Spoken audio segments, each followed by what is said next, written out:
Welcome to NeuroNoodle's Neurofeedback and Neuropsychology podcast featuring tech legend Jake Gunkelman. He's the man who has read well over 500,000 brain scans, and Dr. Mary Swingle, author of iMinds. Our goal is to provide information and promote options for better mental health. The NeuroNoodle podcast is supported by listeners and businesses just like you.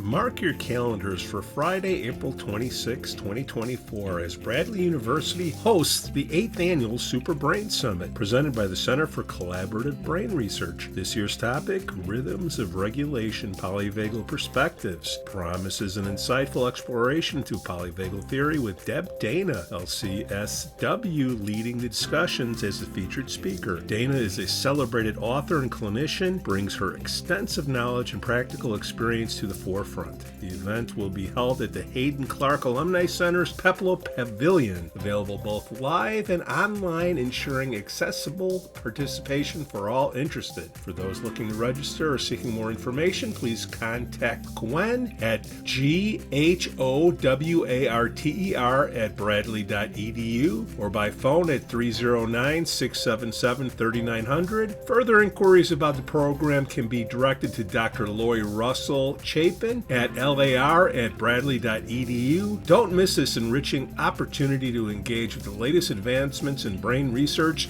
and polyvagal practices. Jay Gunkelman. Good to see everybody. Hi, Jay. Jay, do you know Dad? Not, I don't recall meeting, but that's not unusual. Not as well as you're going to know him at the end of an hour. I haven't been out really for quite a few years now because of my medical mess. Keeps me pretty well here at home. So, well, that has it. We share some similar circles, Jay, but I don't think you and I have actually met. So I menteed with Dr. Mary Tracy for about 2.5 years, one-on-one. Well, Mary and I end up intersecting quite often. Yeah. And a birthday. Happy birthday, Mary. Exactly. I said happy birthday. I hope all your... We have Dr. Mary Swingle going to be popping in. It's almost like at a bar. People start showing up and we get around and we start talking about neurofeedback, mental health. Within 30 seconds, we'll be on a tangent. Hello, Dr. Mary Swingle. Mary. Oh, you did it! You did it! I say that. See, I got the Chicago dialect. I say it every time. You don't pick up on it. David, are you familiar? Well, hello, welcome. Are you familiar with our running joke about Pete's mispronunciations of my name? No, I haven't caught up on that one. Okay. But I think I might be mispronouncing it as well. So well, that's all Pete's fault. That's what you need a good video editor for. Yeah, just leave in it's all Pete's fault and we're okay. That's right. That's right. I take no credit, but all the blame. Dr. David, the first time on the show. Welcome aboard. Thank you. Second time, though, Pete. Second time? What was the first time? About a year ago. Holy cow. Who was on? Just me? And the two psychologists you used to... my sister, Dr. Laura and Skip. Yes. Yeah, okay. All right. My mea culpa. That was a while ago. Now. Been a while, yeah. All right. Well, thank you. That's when you were at maybe 500 subscribers, right? In the internet world and YouTube, it could be 2,000 or 30,000. It all matters who's watching, like right now. So, yeah.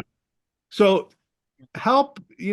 Give us your background again, because what I have in the back of my mind is use neurofeedback to help out in couples counseling. Is that correct? Yeah, so I'm really using Brainmaps to help with couples counseling. Neurofeedback. So most of the couples that I see are on the edge of divorce, and so we don't have the luxury of time to say, "Hey, let's hook you up and have some fun with the neurofeedback systems." So it really has more to do with using the brain maps as an understanding for why there's so much conflict in their relationship. And that provides a lot of insight. And then I can also create an aftercare plan with whatever other recommendations for additional therapies based off of my clinical experience and also the brain map data. I have used neurofeedback with couples before, and I let them know that there's not a ton of research on that, but there's some things that I can kind of intuitively work on, and there is some case study type examples of what could help for people, and so I've done that, I don't know, a dozen sessions probably in the last few years, so it's not a frequent process. Well, by the time somebody's getting a divorce and they go to the counselor, that's all over. Well, not necessarily. Just personal experience. Yeah. I don't know about you, David, but I find that the thing that makes many of us that work with couples very sad is they come too late. Yeah. Yep. Yeah. Yeah, I find that I usually tell people the average person comes to see me 5 to 10 years later than they should have probably. But in my experience, what I often tell couples, and I'm sure we'll say it on the recording at some point, is that my job is to make sure when you interact with each other, you have more oxytocin and endorphins released than stress hormones like cortisol and adrenaline. And a lot of people are wired through often childhood traumas to just hit that fight or flight so quickly. Yeah. And there's a lot of undoing that can take place through therapy, through neurofeedback, through understanding their neuropsychology. And, that's what I try to bring into it. My background is in neuroscience, and I got roped into couples work, which is a longer story. So I think it's lovely, though. It's a beautiful angle that I do not think enough people are working in. I mean, I don't mind disclosing, David, and maybe you can share a little bit that I do neuro and I do couples. And when I have couples that agree to the neuro, I kind of do my secret happy dance, because we all know that we're going to be able to see things that can really, really help. And as long as the couple isn't in too aggressive a phase of the relationship, well, I say it's your brain, your fault, wink, wink. No, but it makes a huge difference to get to the core, to the psychoneurophysiology. Can you speak a little bit more to that? Sure. So we're rolling, I assume, at this point. Oh yeah. Oh yeah. Okay. I forgot. I last time I remember Pete did a formal intro, and I guess that's all aftermarket now. That was 3 years ago. We've gone casual. We rant a lot now too, which is kind of fun. Tangents. Yeah. David, I'm going to push the boat out to sea, and let's see where the current goes. It's great. This is the most prepared I've been for an interview before. So, sounds like couple counseling. Right. So I'm sorry, I got sidetracked. What was your question again? No, I was just speaking generally that we frequently compare, in my practice anyways, and I don't think I'm the only one, that we work in different modalities, and my major modality is neurotherapy, but I also do couples work. But frequently couples, I'm not saying they're resistant, but they really don't understand the potential of looking at the brain rather than the metaphorical heart to help with the couples counseling, the resolution of argument, looking at argument style, looking at things that contribute. So when I do have a couple that does say, hey, we want to try this, and it is more expensive, it's just I do my little secret happy dance, because I know the likelihood of resolution, as well as, I would say, empathy for where the person is coming from is higher. I would love to hear more about your experience, and yeah, what components really work for your work in that regard. Yeah, I love the question. And anytime I hear of other couples therapists that are also they're in the neurofeedback world, I also do my happy dance. So I think you can't see my legs under the desk, but I think we're both tapping right now. Where's Snoopy? Yeah, exactly. So my foundation working with couples is communication skills. I think everyone needs to learn fundamental communication skills in order to have a mutually satisfying and fulfilling marriage or relationship. And what I find is that the couples that can get the communication skills and really run with it are successful. Now, the couples that can't usually have some neurological block, if you will. And that's where I think neurofeedback is so fantastic, and that the extra investment, depending on what your marriage is worth to you, the extra investment can be really worth it. And, as a side note, I often have people say, well, I don't know if I, have the money to spend on, the neurofeedback or a couples retreat, and my response, depending on how much humor I want to add at the moment, is, well, then you're really going to hate divorce, because that's going to cost you a lot more money than anything you're going to spend in my office. Yeah. And so, what I tell people is that all the skills that I'm teaching in a session are all in your cortex somewhere, for the most part. And that when your brain is hijacked with that emotional response, then your cortex is just offline. I mean, once that amygdala and that fight or flight response kicks in, then good luck accessing any of the skills that I've taught you through, our time together.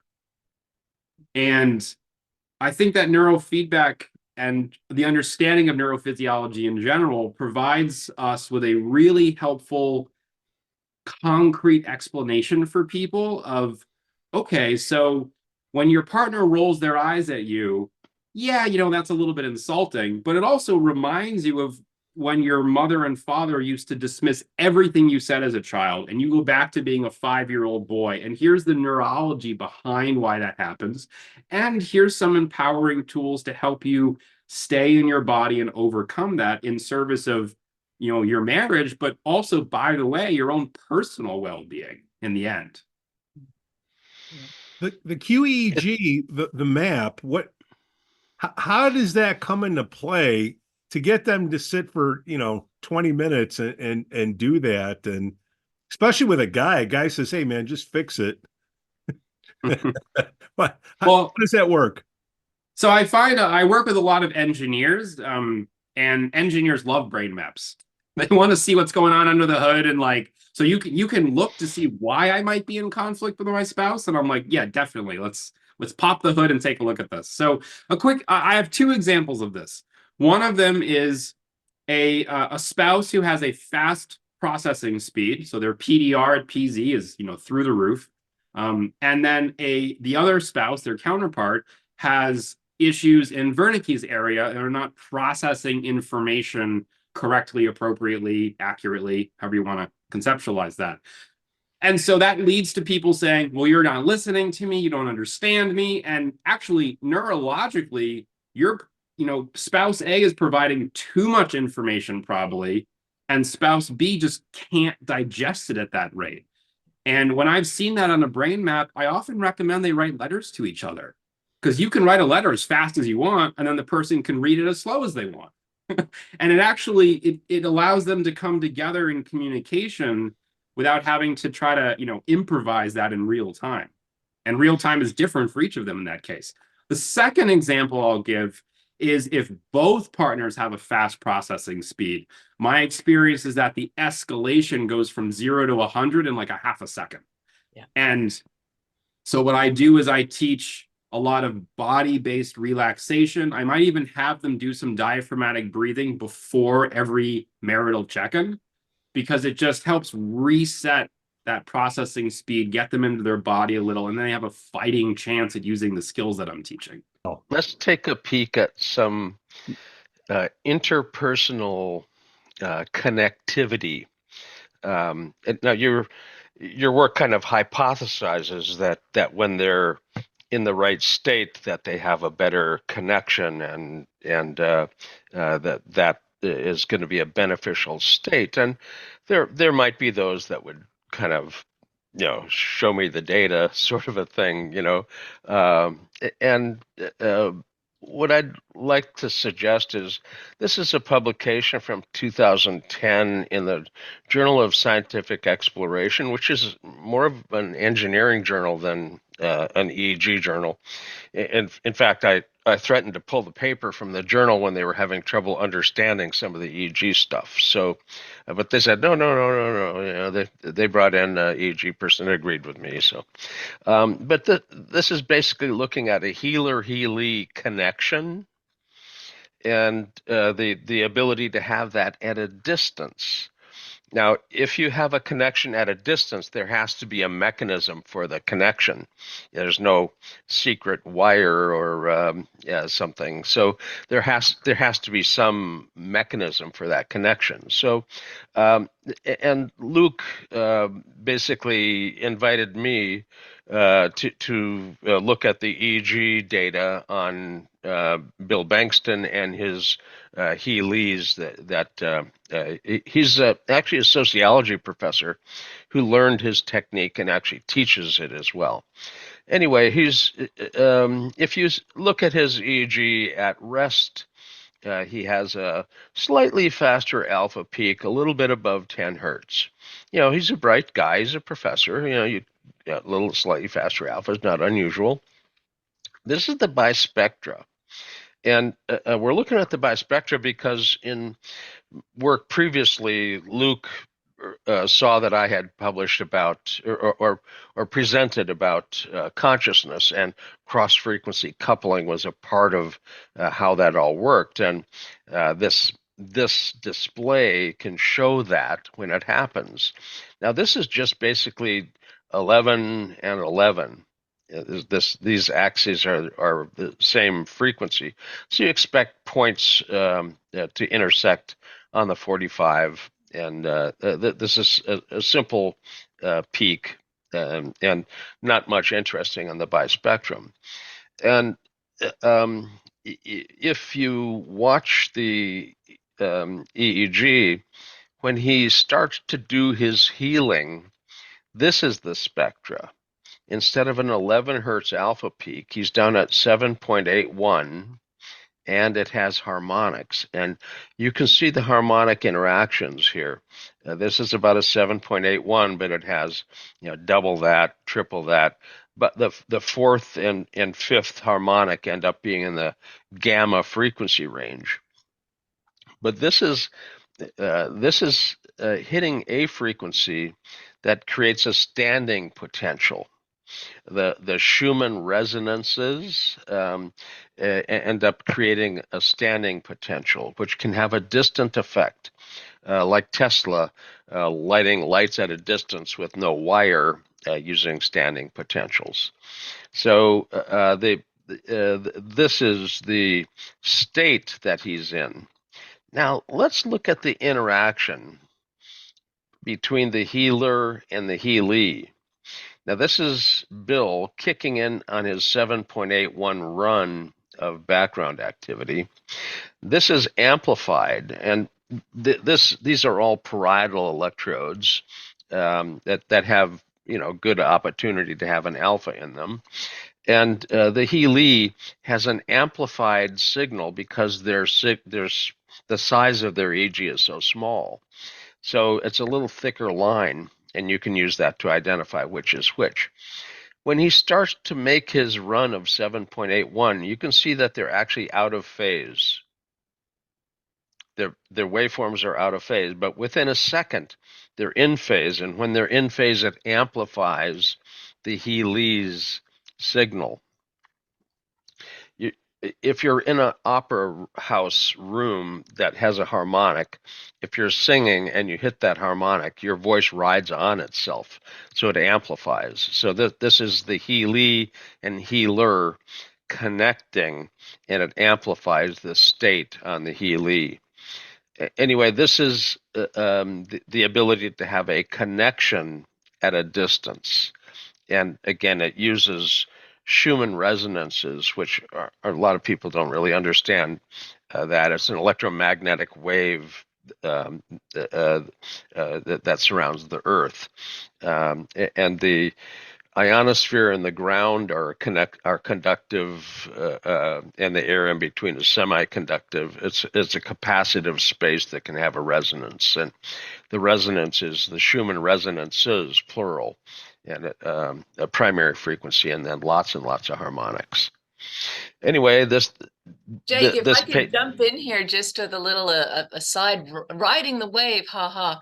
But you know, when you're talking about when you're in perfect match, or if I can get into musical language, perfect pitch with the two individuals, in musical terms, we're talking about the overtone. And you could kind of think about it as the marital overtone. So the two individuals in harmony or harmonic, and then you get your overtone, which is the couple. So that can be a beautiful metaphor to work with. Stochastic resonance. That doesn't sound as pretty though. Well, it depends upon, I thought it was pretty good stuff. Yeah.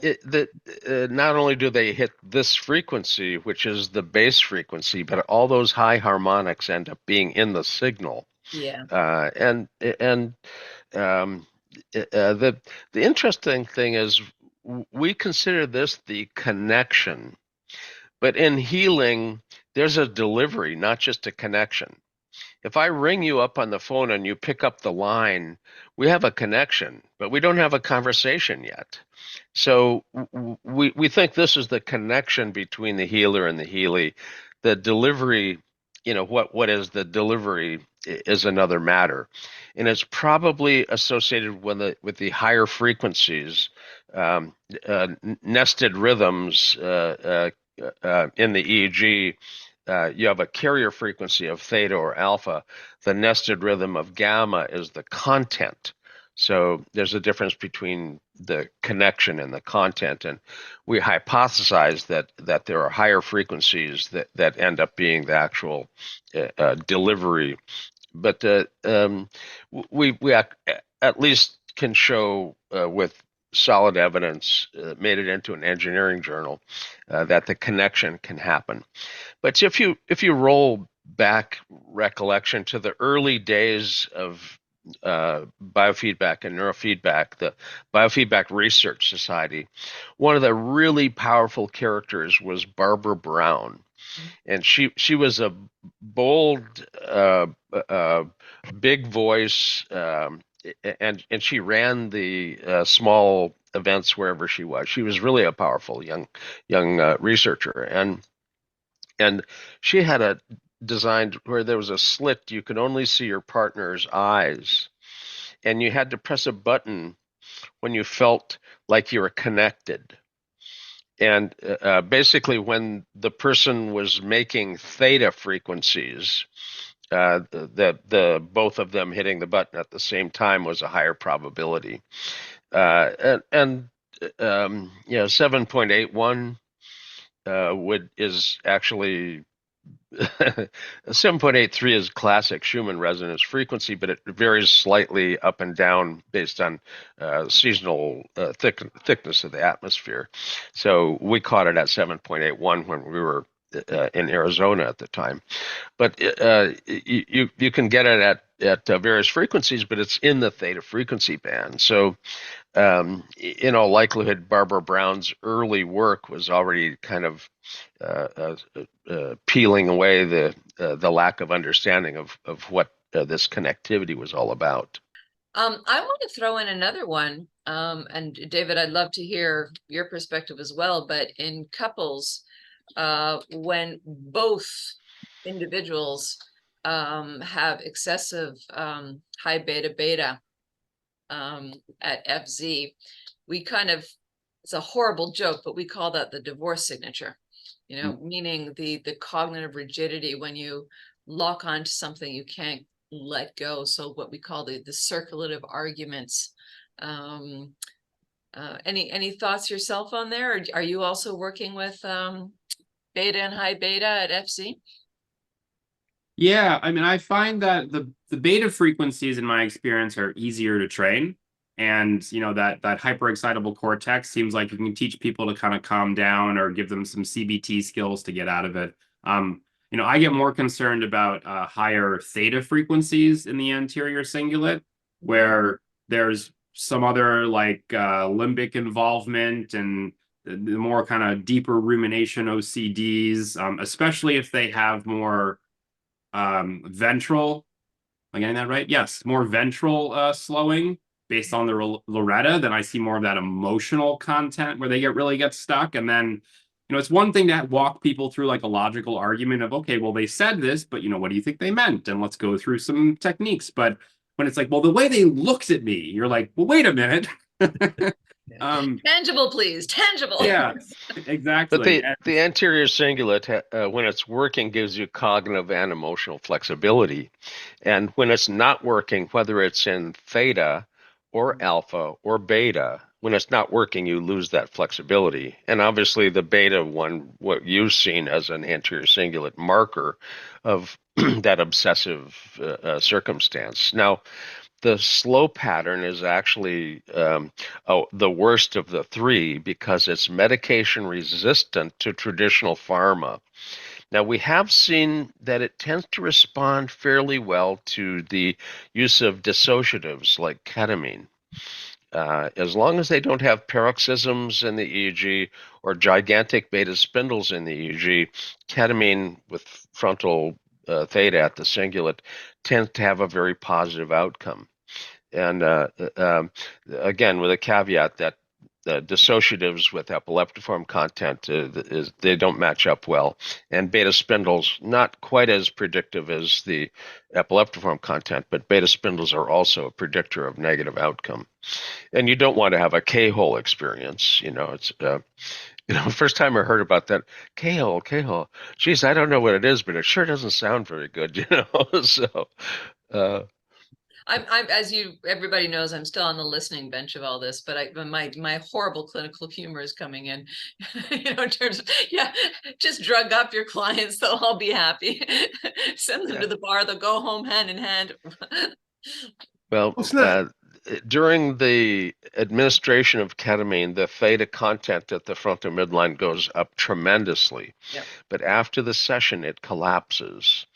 And the one thing that they see is that it has a tremendously enhanced connectivity. And the connectivity is enhanced with that. It's enhanced with DMT. It's enhanced with psilocybin. All of the hallucinogens basically end up having an enhanced connectivity. In fact, with ayahuasca, the synesthesia, the cross-sensory boundary experience, where you hear something, you taste it, and if you smell something, you hear it. So those sensory areas don't normally talk to each other; they're not connected. But when you take ayahuasca, suddenly everything is connected. So you hallucinate. The sound make your vision go, and the vision makes your taste change. So all of those sensories are crossed over in a way that you don't normally experience, and the amount of gamma in the EEG goes up huge. It's larger than the Dalai Lama monk's gamma. But then they did it themselves. They didn't have, some joy juice to create it, but David Stuckey got his PhD carrying a Lexicor, a gigantic old amp, not some nice little thing that we've got nowadays, down to the Amazon, and you have to plug it in. And the shamans weren't going to do their thing in the village, so he had a generator in the village with extension cords plugged together all the way out into the jungle where they were going to do their ceremony. And so this jerry-rigged thing, he had two shamans who did it, and he recorded them. And they're active, they're moving, and, EEGs, this isn't a lab, So they were difficult recordings, but they were adequate. And he brought the data back, and his professor was going to dismiss it as all EMG. And poor David was, beside himself. Oh, there goes my PhD dissertation. I gotta come up with a whole different dissertation. And going to the Amazon pretty well tapped his budget. So he brought the data to me because I had written a book about artifacts, and I looked at it and I said, well, this is the biggest gamma hypersynchrony I've seen since the Dalai Lama's data. Mark your calendars for Friday, April 26, 2024, as Bradley University hosts the 8th Annual Super Brain Summit, presented by the Center for Collaborative Brain Research. This year's topic, Rhythms of Regulation, Polyvagal Perspectives, promises an insightful exploration to polyvagal theory with Deb Dana, LCSW, leading the discussions as a featured speaker. Dana is a celebrated author and clinician, brings her extensive knowledge and practical experience to the forefront. The event will be held at the Hayden Clark Alumni Center's Peplo Pavilion, available both live and online, ensuring accessible participation for all interested. For those looking to register or seeking more information, please contact Gwen at GHOWARTER@bradley.edu or by phone at 309-677-3900. Further inquiries about the program can be directed to Dr. Loy Russell Chapin at lar@bradley.edu. Don't miss this enriching opportunity to engage with the latest advancements in brain research and polyvagal practices. And he said, well, Frank said that this was all EMG. And I said, well, it's hypercoherent. Muscle is not hypercoherent.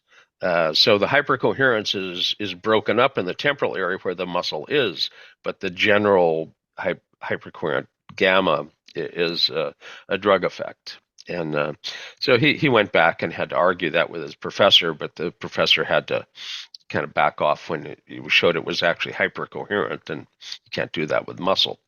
So he got his PhD off of that, but it showed that hyperconnectivity in ayahuasca, and it. If you cross sensory boundaries, it's not normal perception. It doesn't all remain, but it does open up the door to perception, is an old phrase from other authors. But you do have the ability to, once open, kind of remember that these things can cross. So actually, I want to ask kind of a follow-up question about that, Jay. Since I have the expert in front of me, I might as well take advantage here.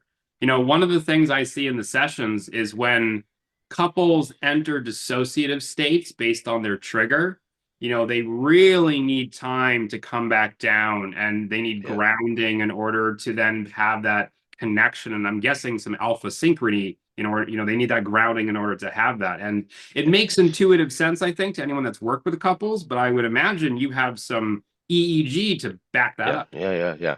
Dissociation. And Ruth, who was on the show previously, Lanius, did some nice research with Tomas, who was also on the show earlier. And that their fMRI work showed that dissociation in trauma is localized to the insula, which is deep. This is a limbic cortex, and it's associated with the salience network, but it's also the location that has sympathetic parasympathetic balance. So they're homeostatic, balance is going to be tilted potentially to sympathetic over arousal by it, and kick in the salience network, turns off the default mode. So you're no longer in a resting state. You're kicked on, and the executive network is on.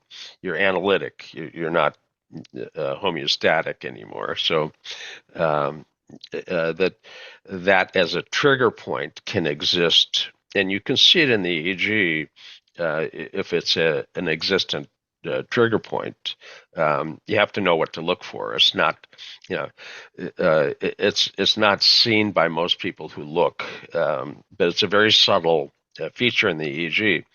You have in-phase activity at the lateral frontal and anterior temporal, that they have their activity going at the same. They're both going, and it's out of phase with CZ, and you don't see anything at C3 because the insula is firing out the pyramidal cell is oriented out, so you get the primary field at the lateral, frontal, and temporal area. The butt end of that pyramidal cell dipole gets picked up at CZ. It's going back and forth under C3, so you don't see any of it there. If you map it, you get something here, you get something here, and nothing in between. So people kind of don't know what they're really looking at when they see that in the data set. And when I see it go by in the raw EEG, I say, well, there it is. Yeah, that's the left insula or the right insula. And the right insula ends up being important for emergency stopping, impulse control, affective gating. And I've seen a few couples that had difficulty with affective gating and impulse control. So the right insula in those couples ends up being off. In ERP work, event-related potential work, there's a fancy test, a go, no-go, stop test. And like a go, no-go is, you either hit the button or don't hit the button. In this test, you get told to hit the button, and then they pop up this freaking stop sign. So you're in the process of hitting the button and you have to stop. This emergency stop, and the fMRI work on that shows the amygdala, the anterior insula, and the operculum, the lateral frontal area. That's your emergency stop network, and all this lateral frontal stuff that you end up seeing is that braking there's a 98-pound weakling at the gate. The brake system is out, So, but the insula is a critical piece, and it's deep, and it's not easy to get at, unless you can actually see it. But think about it: you have an out-of-phase CZ to the temporal. That makes for a perfect neurofeedback montage. Things that are out of phase give you a big signal. So you can target it really nicely if you know what you're looking at, and target it and pick the right frequencies. You can end up flagging them when their insula is firing. That's great. My wife is a child therapist, and I forget what book this is from, but there was a quote that she shared with me recently where if you want to end all human suffering, put a stop to childhood trauma. And I really like that, because even with couples that I see, their wiring took place years before. And once that insular involvement gets in the way of living life, it really causes a lot of damage, a lot of issues. I'd be curious how many people that have been married 3, 4, 5 times have similarities in their brain maps. Well, now we have a couple of candidates here. So I think the greatest gift that you can, my opinion, the greatest gift that you can give somebody that would be coming into a counseling session is, they're coming in and they don't feel like they have control over their life or situation. And is it possible that the simplest thing that you can do to give that gift is just put the temperature sensor on the finger and just show that, when you're stressed, your finger's colder, something like that? Anybody want to pop in and talk about that?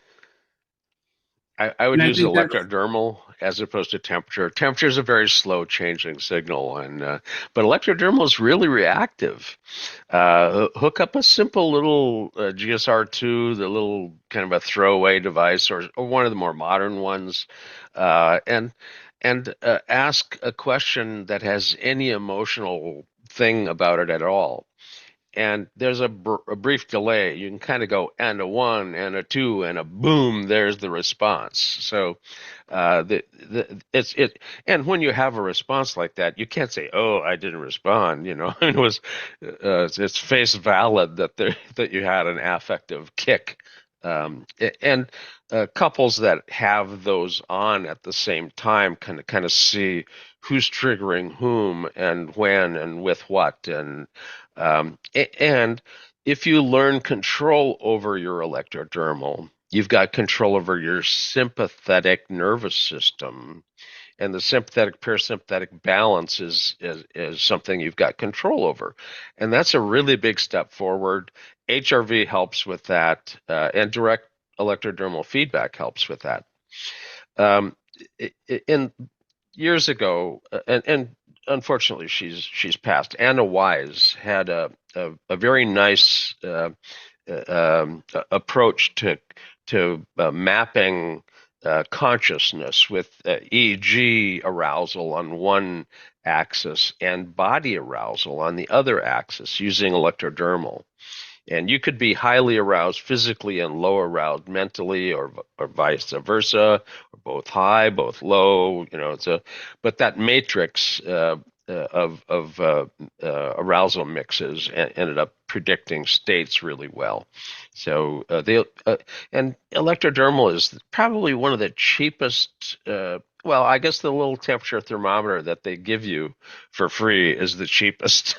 But again, it's a very slow changing. With all the It changes over minutes. It's not quick. It's effective, but it's not quick. And electrodermal is. Though, Jay, too, is females tend to have a much harder time regulating temperature. So in terms of frustration level, in terms of couples therapy, no, the guy is going to be blowing up the temperature and the female isn't. So it can.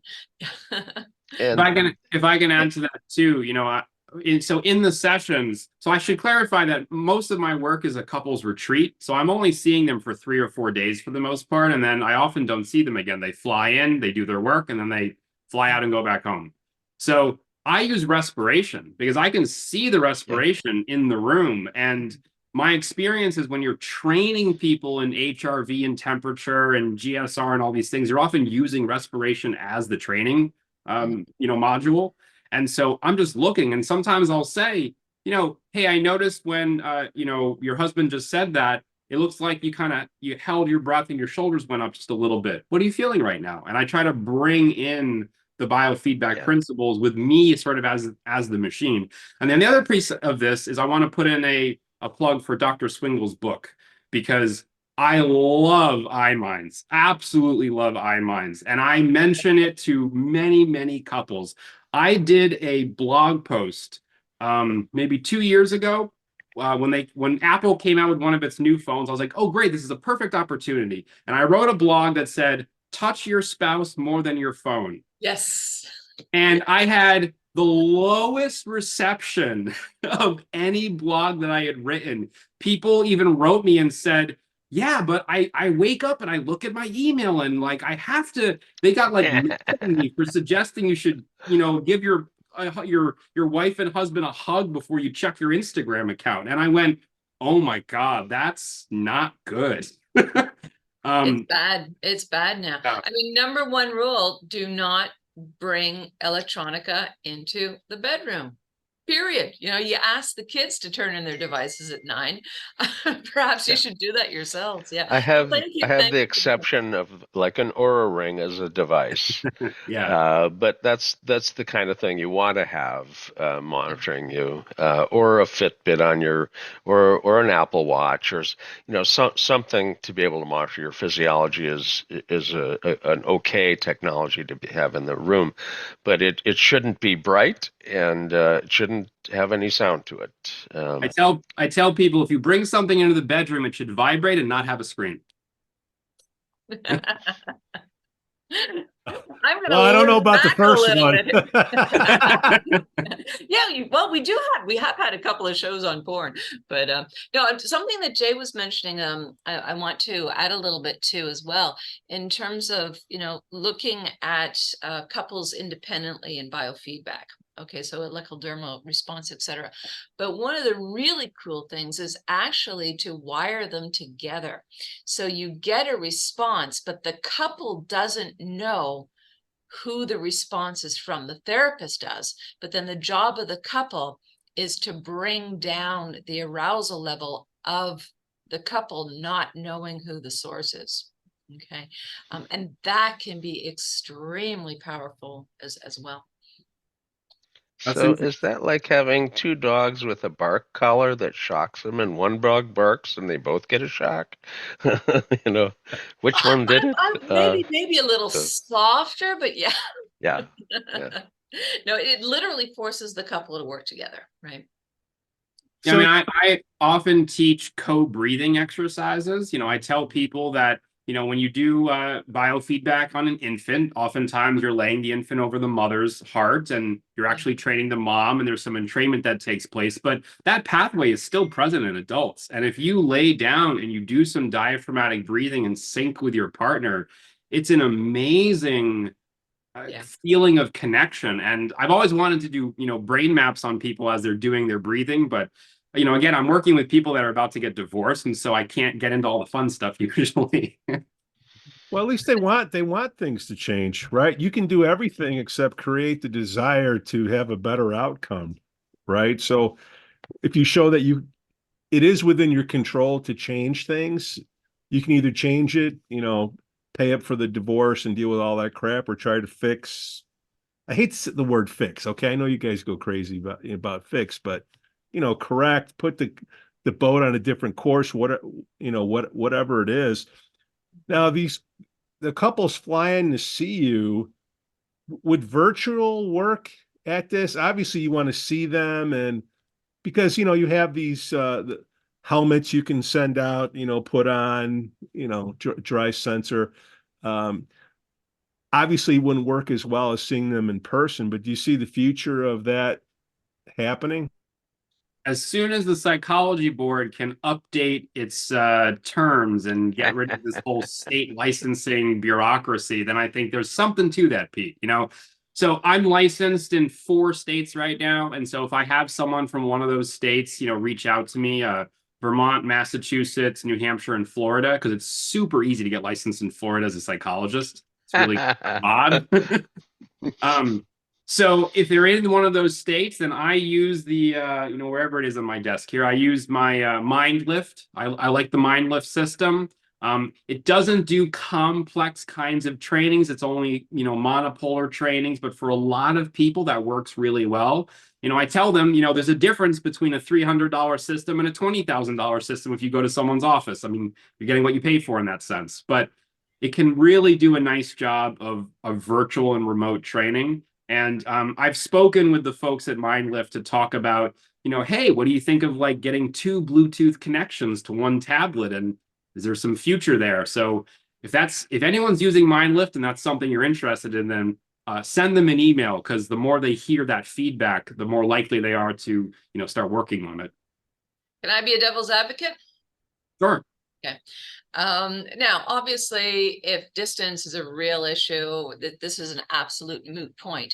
But apart from in COVID, where there was no other choice, if a couple cannot coordinate themselves to come into your office, I really have commitment issues in terms of that. The other is just in terms of the subtleties of what the therapist can see and not see online versus in person. All of that is lost. The other feature is the couple is looking into the stream. Sometimes they're in 2 different locations themselves, or they're in like the focus again is on the screen instead of on each other. That's a huge one. And the third one is silence. Silence is always an issue. It's a negative space online versus in couples therapy. It can be a very, very powerful modality, and not in the negative, also in the positive. So in terms of, David, I'd love to hear your perspective. I always want to start in person. If you need to do a few things online in the interim, that's one thing. Now, of course, I'm not talking about the equipment at this point, but just in terms of interactive power. Your thoughts? Are we going to battle this out, or are you with me? I don't have my boxing gloves with me, but I do see it a little bit differently. So, I tell people you're going to get better at what you practice. Most people come to couples therapy because they became really good at arguing or avoiding. And so in the therapy sessions, I'm more interested in them talking to each other than talking to me. And, I have to do my intakes and I have to do some skill-based, education, but I actually send them an online course ahead of time where they get all the background info before they see me. So then I'm really working on application. Right. And so I agree with you that if the couple is in the same physical space, you will get better results. And that's where I draw a very hard line. If they're going to log in from two different areas, Yeah. I've even had people log in the same house in two different computers. And I go, yeah, no, this isn't okay. You know?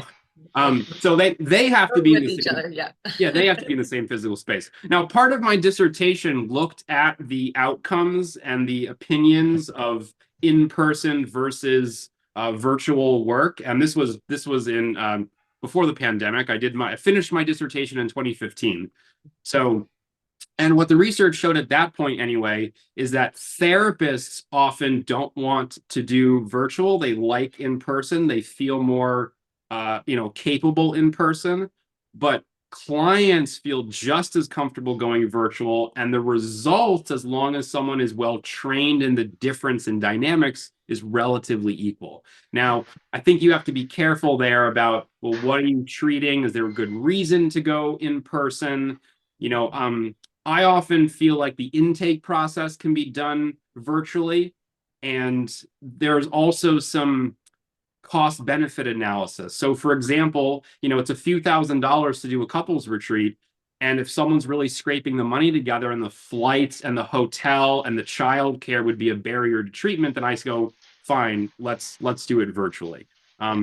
If virtual seems like there's an avoidance coming up, which is why they want to do it, I'm totally on board with you that, well, then we need to address the avoidance, right? Because this isn't going to work.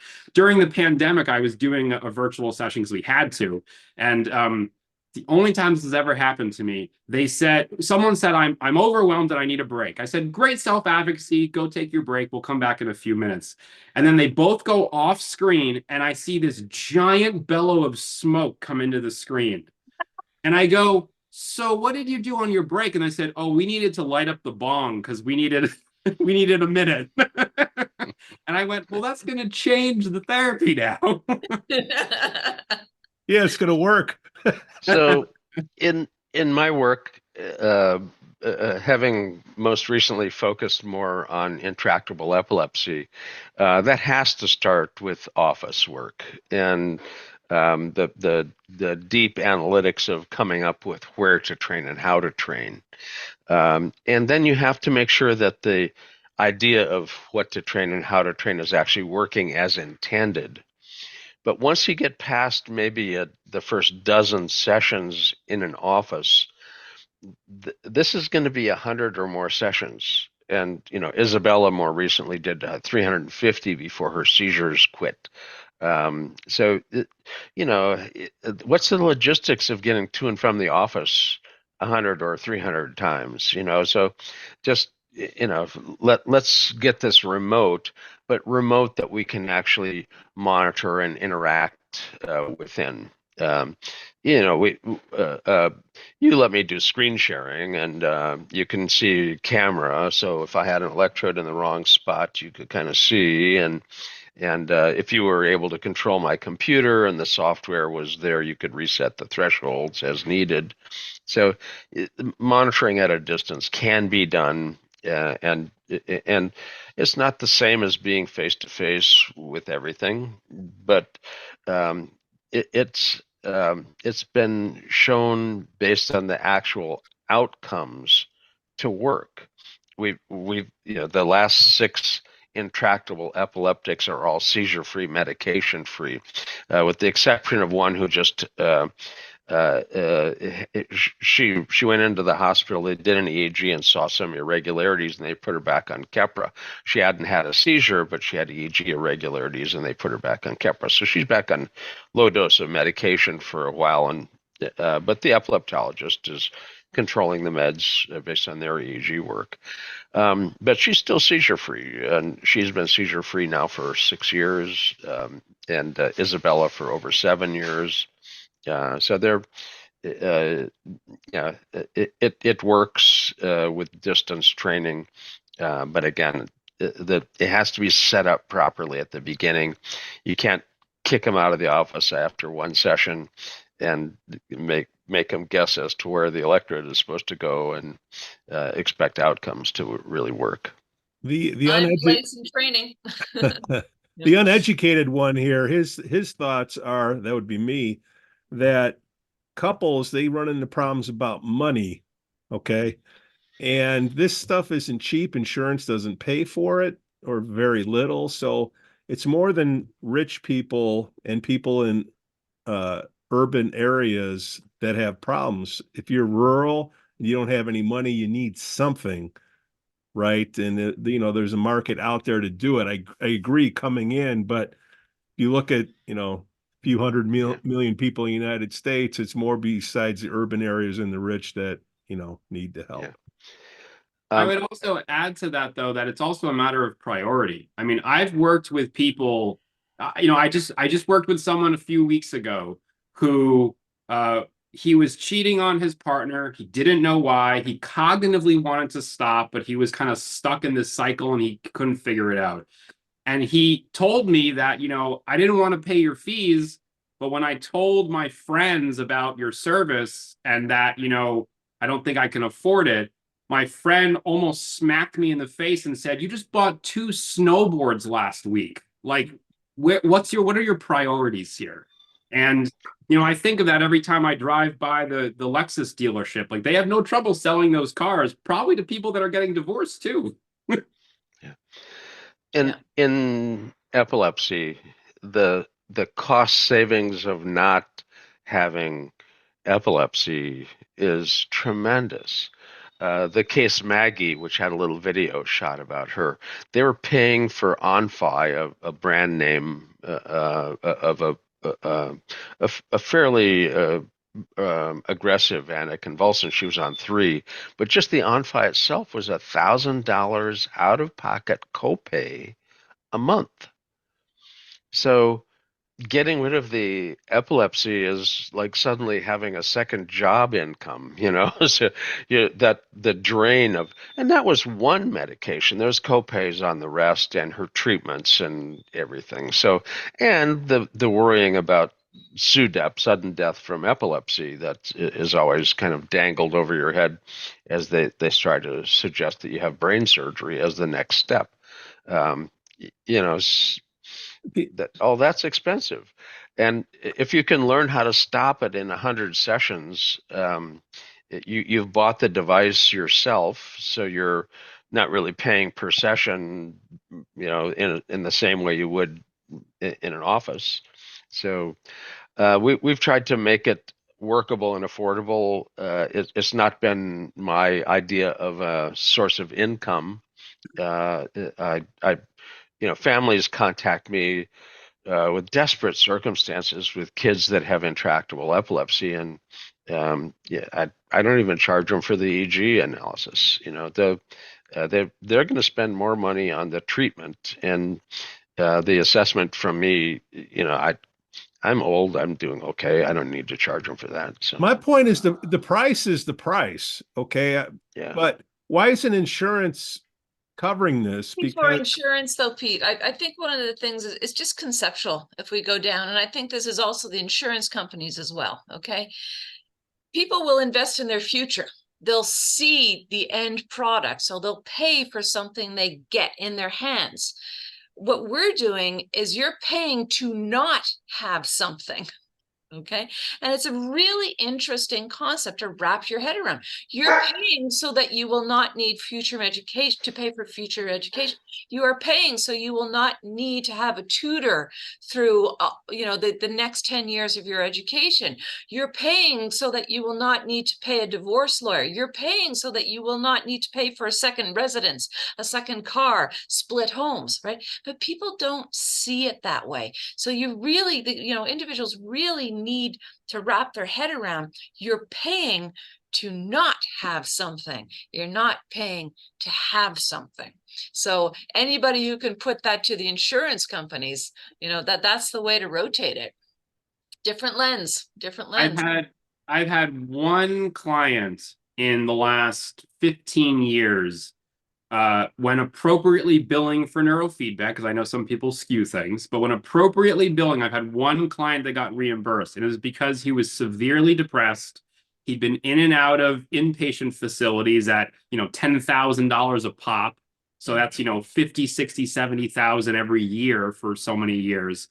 And his parents paid out of pocket for the treatment, sent the insurance company my invoices for $4,000 for the whole treatment, and said, hey, we just saved you $60,000 for the next 5 years. How about you reimburse us? And they did it. They did reimburse the family. Nice. And we had a nice celebration in the office for his last session. And last I knew, he's doing okay. That was 10 years ago or something. Yeah. You have those codes offhand? Yeah. It's what's the code for persistent mom? Yeah. Indeed. Dr. David Helfand, thank you for coming on the show. How do people find out more about you? What are your digits, details, URLs? Yeah, so let me put in a quick plug here. My parents have been running couples retreats for 40 years. They have one of the highest rated retreat programs in the US. They also work internationally with people.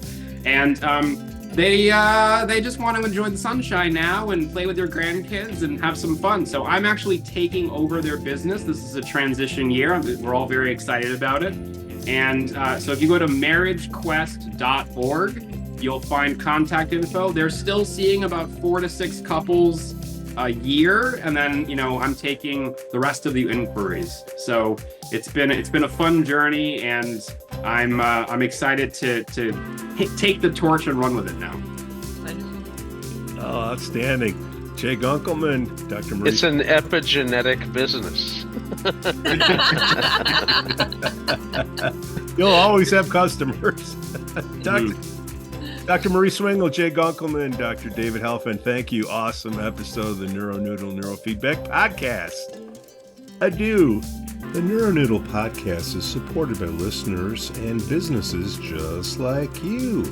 Mark your calendars for Friday, April 26, 2024, as Bradley University hosts the 8th Annual Super Brain Summit, presented by the Center for Collaborative Brain Research. This year's topic, Rhythms of Regulation, Polyvagal Perspectives, promises an insightful exploration through polyvagal theory with Deb Dana, LCSW, leading the discussions as a featured speaker. Dana is a celebrated author and clinician, brings her extensive knowledge and practical experience to the forefront. The event will be held at the Hayden Clark Alumni Center's Peplo Pavilion, available both live and online, ensuring accessible participation for all interested. For those looking to register or seeking more information, please contact Gwen at GHOWARTER@bradley.edu or by phone at 309-677-3900. Further inquiries about the program can be directed to Dr. Lori Russell Chapin at LAR@bradley.edu. Don't miss this enriching opportunity to engage with the latest advancements in brain research